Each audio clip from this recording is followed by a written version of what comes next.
Sinde Jackson ensimbi akadde ka dola za Amerika kalamba ez'okulwanyisa ekirwadde ky'Ebola.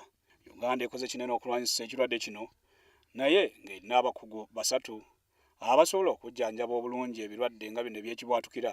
Ekintu ekyeraliikiriza sipiika w'olukiiko lw'eggwanga n'agamba nti kyetaaga okusalira amangu amagezi. Okusinziira ku gava mu minisitule y'ebyobulamu galaga nti Uganda erina abasawo basatu bokka abalina obukugu ku birwadde nga bino. Currently, I only have 3 in the epidemiology surveillance division. These 3 cannot respond to any outbreak.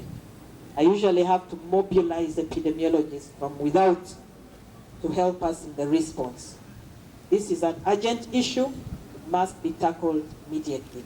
So I was asking her, do they get in at the first degree or second degree? What is our own plan for training them?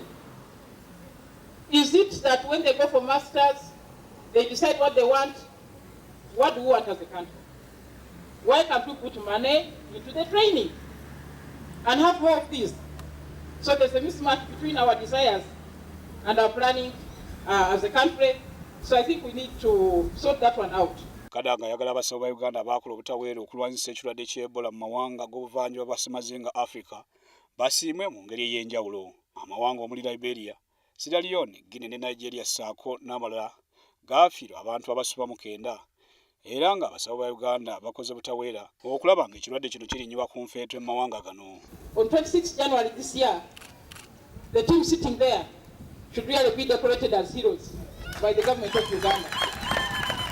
So I'm going to write on Monday to the President, listing your names. But if it's not possible in January, I think it should be done on Labor Day because you have been working. Ono asuubizza okubeerawo n'olutalo olw'enjawulo mu Paalamenti okusiima emirimu gy'abasawo bano.